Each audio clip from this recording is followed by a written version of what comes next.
minutes. Vous êtes sur RMC, vous êtes sur RMC Découverte. Évidemment, nous allons parler du cas Vincent Lambert. Je souhaitais avoir l'avocat, il nous avait donné son accord, mais pour l'instant, nous n'arrivons pas à le joindre. L'avocat de la famille, des parents de Vincent Lambert, celui qui criait à la remontada hier soir publiquement. Vous voyez que ce cas Lambert devient un cas politique, malheureusement, un sujet politique. Nous sommes avec François Lambert, le neveu de Vincent Lambert. François Lambert, bonjour. Bonjour. Merci d'être avec nous. D'abord, vous avez été surpris par la décision de la Cour d'appel de Paris, je vais y revenir. Mais je voudrais vous poser une question toute simple, François Lambert. Est-ce que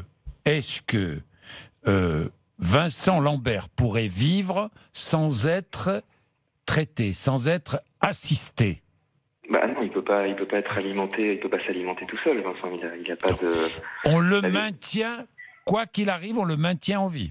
Ah bah oui, il est totalement dépendant de la technique médicale. Voilà. Non, mais je voulais qu'on le rappelle aux auditeurs. C'est important. Donc, il est maintenu en vie, que ce soit contre son gré ou pas contre son gré. On est bien d'accord, François Lambert. Hein? On est bien d'accord. Bon, que dit la Cour d'appel? La Cour d'appel dit que, saisie par les parents de Vincent Lambert, dit qu'un comité de l'ONU doit se prononcer sur le fond du dossier. Encore une analyse du dossier, François Lambert. Bah, c'est une analyse en plus qui donnera lieu à un avis qui n'est absolument pas juridique, c'est-à-dire que le comité de l'ONU en question, c'est pas une juridiction, donc il va rendre un avis qui n'est pas contraignant. Et la lecture de la Cour d'appel, c'est que, en attendant cet avis qui n'est pas contraignant, c'est-à-dire que quoi qu'il dise, la France peut faire ce qu'elle veut derrière, en attendant ça, elle est obligée de s'acharner sur Vincent pendant 6 mois, 1 an, pour laisser le temps au comité de l'ONU de se prononcer. 6 mois. C'est complètement ridicule. 6 mois. Peut-être 6 mois, peut-être 1 an, enfin voilà, c'est dans ces eaux-là à peu près. Donc, l'alimentation et l'hydratation de Vincent Lambert doivent être reprises. Elles reprendront elles sont reprises aujourd'hui. Déjà. Oui, c'est peut-être repris déjà. Dites-moi, vous avez été surpris par la décision, j'imagine, hein, François Lambert? J'ai été stupéfait par cette décision qui, pour moi, vous parliez de quelque chose, d'un objet politique qui était... Un enjeu politique. La décision, elle est pas tellement neutre. Cette décision-là, encore une fois, elle dit au Quai d'Orsay comment il faut qu'il corresponde avec l'ONU, alors que, comme je viens de vous le dire, l'ONU n'a aucun moyen la France n'a jamais signé pour que l'ONU lui impose des choses. Ça n'a jamais été signé nulle part. Et la France a signé pour une convention qui s'appliquait si la Cour européenne des droits de l'homme ne s'était pas prononcée, ce qui n'est pas le cas de Vincent, puisque ça fait 3 fois déjà que la Cour européenne des droits de l'homme se prononce sur son cas. Donc c'est assez stupéfiant, et moi je m'interroge sur le fait que, avant d'arriver devant la Cour d'appel de Paris, les parents de Vincent sont passés devant le tribunal de grande instance. Quand ils sont passés devant le tribunal de grande instance, ils n'ont pas médiatisé ça, ils n'ont rien dit à personne, ils ont été refusés, rejetés très rapidement. Ils sont arrivés devant la Cour d'appel, ils ont annoncé qu'ils allaient avoir une audience, et 5 heures après l'audience, ils ont une décision qui va en leur faveur. Voilà, on parlait de politique, on parlait de milieux religieux qui se sont beaucoup mobilisés ces derniers temps, de beaucoup de politiques qui se sont exprimés. Je pense qu'ils se sont aussi exprimés à travers cette décision. En tout cas, c'est mon point de vue. Une vidéo a été diffusée, une vidéo de Vincent Lambert, vous l'avez vue? Et alors? C'est les mêmes vidéos qu'habituellement. Ils n'arrêtent pas de les donner aux juges, ils n'arrêtent pas de les donner aux experts, ils les donnent. C'est des vidéos qui montrent la vision de Vincent qu'ils ont eux. C'est leur subjectivité qu'ils mettent en scène. Vincent, il réagit, c'est pas qu'il réagit, c'est tout le problème, c'est que Vincent, parfois, il ronfle et il a les yeux ouverts, donc on a l'impression qu'il ne ronfle pas, c'est qu'il est présent. Voilà, et donc il joue sur le fait qu'il y a tellement de procédures différentes qui peuvent être mises en place qu'à chaque fois, il tombe sur des gens nouveaux qui ne connaissent pas l'affaire et il les impressionne avec ses vidéos.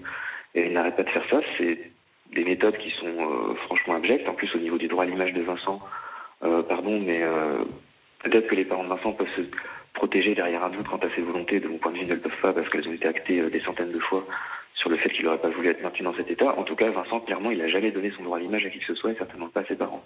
Là, ses parents s'approprient son droit à l'image et l'exhibent comme ça pour des raisons, encore une fois, qui sont politiciennes. Maître Jean Paillot est finalement là. Bonjour, maître. Bonjour. Le droit à l'image de Vincent Lambert, dont vient de parler François Lambert, que dites-vous? Je ne pense pas que c'est la réalité, c'est le vrai problème. Aujourd'hui, le droit à l'image n'existe pas lorsque un film est présenté à un juge ou à un expert judiciaire afin de montrer les réactions de Vincent et les interactions qu'il peut avoir avec sa famille, ou en tout cas celles que sa famille prétend avoir avec lui. Ce sont des éléments de preuve. Voilà. c'est tout.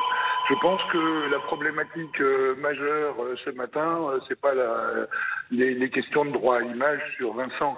La problématique majeure ce matin, c'est de constater que pendant 15 jours ou 3 semaines, on nous a sereiné avec l'idée que les mesures provisoires ne seraient pas obligatoires. Et force est de constater aujourd'hui et que la Cour de Paris a accepté de le constater.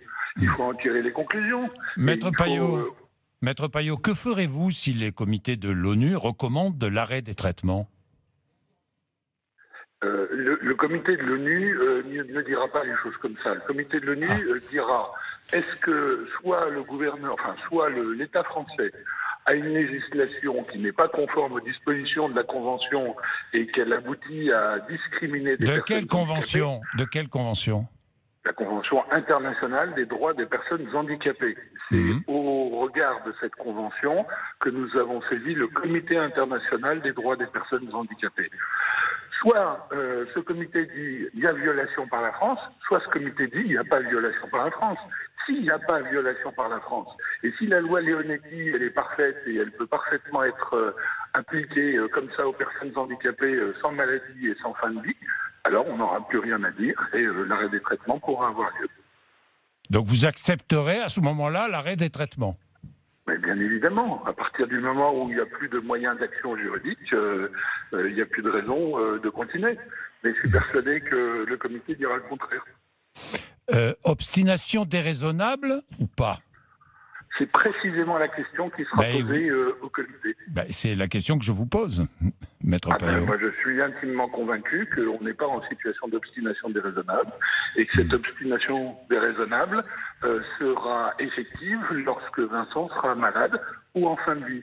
S'il y a une comorbidité, si Vincent est malade, si Vincent est souffrant, le jour où ses parents le constateront, ils cesseront de se battre pour le maintien. Est-ce que ce sont ses parents qui ont droit de vie ou de mort sur Vincent Lambert? C'est pas comme ça que les choses se posent. On a la sensation que c'est un peu comme ça que ça se présente, non?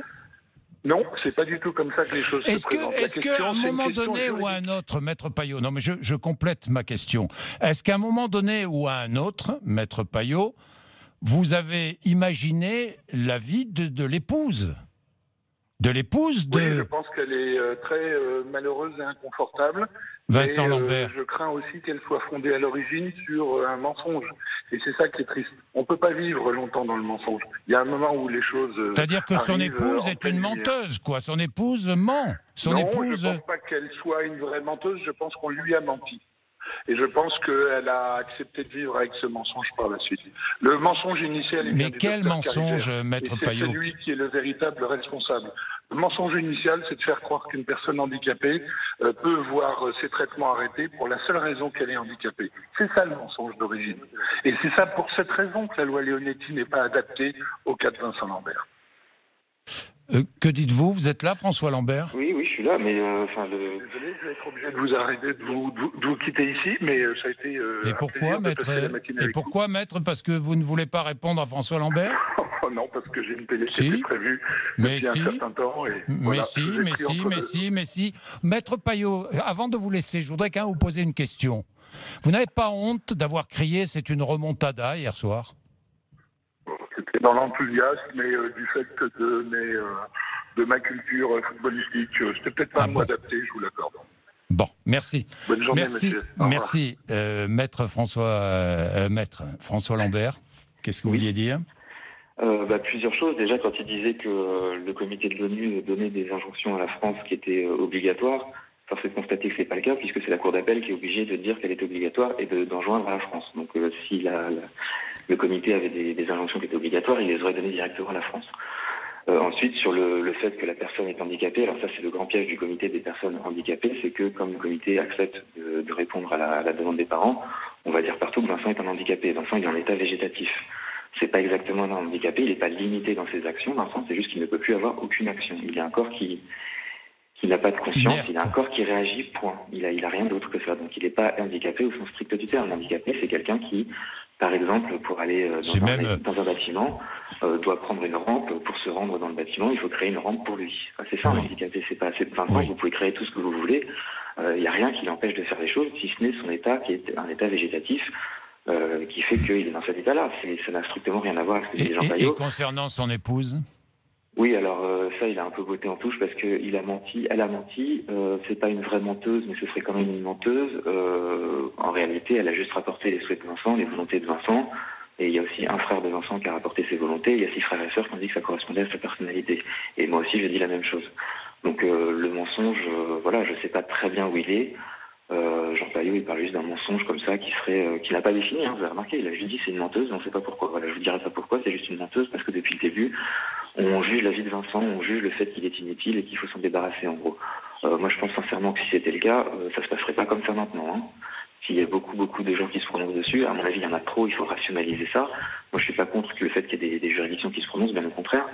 Mais quand il y en a autant que ça, c'est qu'il y a un problème. Et quand il y a des juridictions qui se prononcent, on ne peut pas franchement dire que l'enjeu, c'est de se débarrasser des handicapés les uns après les autres, comme ils le laissent entendre, qui est complètement délirant. Et ça fait partie de leur psychose, si je puis dire, par rapport à Vincent, ce qui fait qu'ils sont totalement obscènes quand ils gagnent, comme vient de l'admettre Jean Paillot lui-même, c'est-à-dire la remontada, etc., c'est-à-dire aucune retenue, le simple fait de dire que Rachel vit un enfer, probablement, mais que c'est absolument pas de leur faute, qu'ils ne sont totalement pas...